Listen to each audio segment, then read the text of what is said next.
आज हम एक ऐसे पर्व और उससे जुड़े महत्वपूर्ण पहलुओं की चर्चा करेंगे जिसका भारतीय संस्कृति में अत्यधिक महत्व है। जी हाँ, हम बात कर रहे हैं मकर संक्रांति की। इस वीडियो में हम जानेंगे मकर संक्रांति से जुड़े कई खास नियम, परंपराएं और मान्यताएं।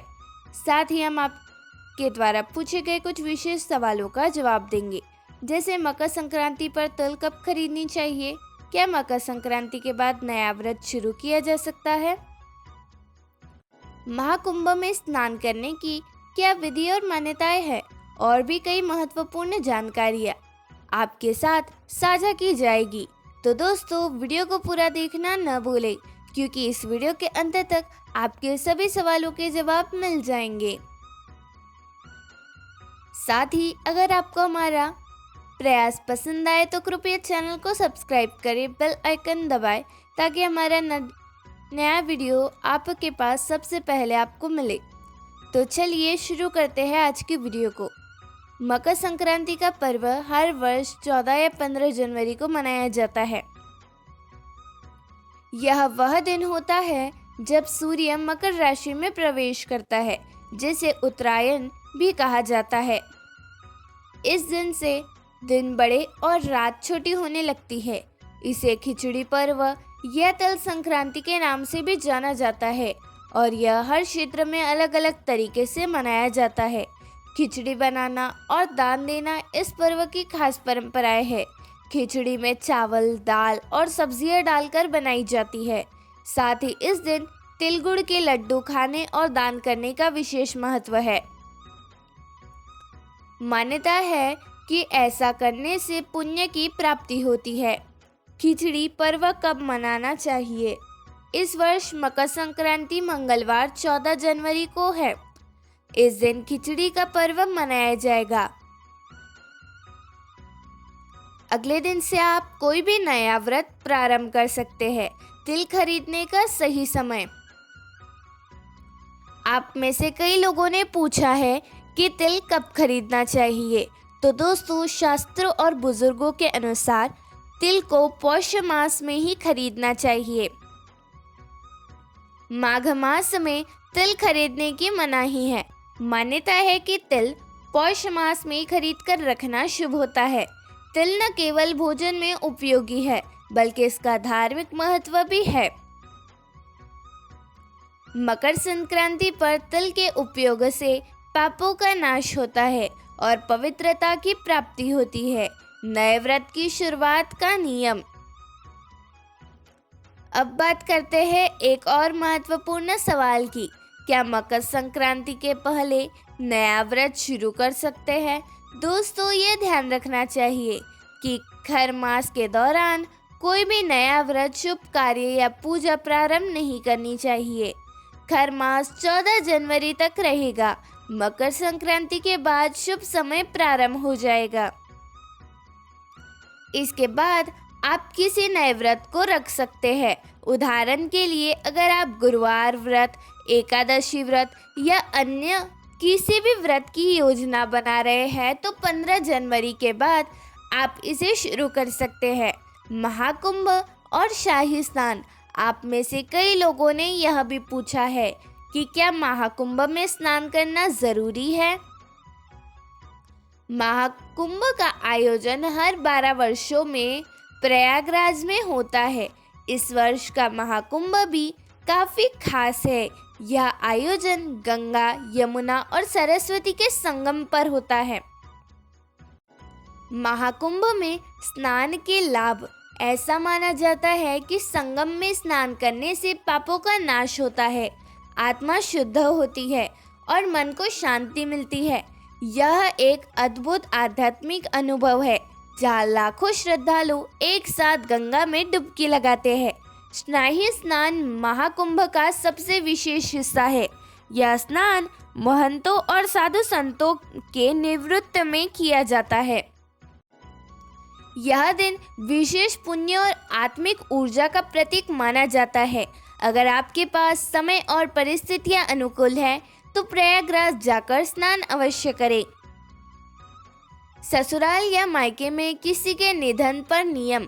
बहुत से दर्शकों ने पूछा है कि अगर किसी के परिवार में निधन हो गया हो तो क्या महाकुंभ में स्नान करना सही रहेगा?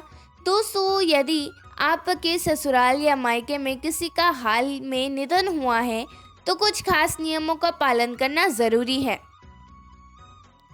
पहला, ससुराल में विधि विधान। ससुराल में यदि किसी का निधन हुआ है तो महिला को हल्दी, तेल और अन्य शुभ कार्यों में भाग नहीं लेना चाहिए। बहुओं के लिए माना जाता है कि वे मृत आत्मा की शांति के लिए सामान्य दिनचर्या का पालन करें और विशेष पूजा पाठ न करें। मायके में नियम। मायके में अगर किसी का निधन हुआ है तो बेटियों को तर्पण या श्राद्ध में हिस्सा लेना चाहिए। भोजन के नियमों का पालन करें और जो भी विधि आपके परिवार में प्रचलित हो उसका अनुसार करें। सर्दियों के मौसम में गले और समस्याएं आम हो जाती है। आप सभी को भी ठंड में अपना ध्यान रखना चाहिए। गर्म कपड़े पहने और अदरक तुलसी वाली चाय का सेवन करें। मकर संक्रांति के दिन दान करना अत्यंत पुण्यदायक माना गया है। क्या दान करें? तिल, गुड़, खिचड़ी, कंबल और अन्न। दान का लाभ यह न केवल पवित्रता प्रदान करता है बल्कि समाज में सहयोग की भावना को भी बढ़ाता है। दोस्तों, हिंदू धर्म में पौष मास का विशेष महत्व है। यह समय खर मास का होता है जिसमें कोई भी शुभ कार्य जैसे विवाह, नए व्रत की शुरुआत या गृह प्रवेश आदि नहीं किए जाते हैं। लेकिन इस समय तिल खरीदने और उसका उपयोग करने को शुभ माना गया है। तिल खरीदने का सही समय पौष माह में तिल खरीदना सबसे शुभ माना जाता है।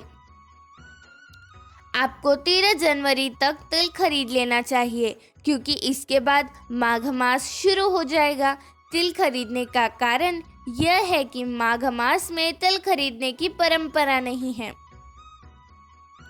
ऐसा माना जाता है कि पौष में खरीदी गई तिल पूजा, दान और प्रसाद के लिए अधिक फलदायी होती है। अगर आप किसी कारणवश पौष मास में तिल नहीं खरीद पाते तो माघ में भी इसे खरीद सकते हैं।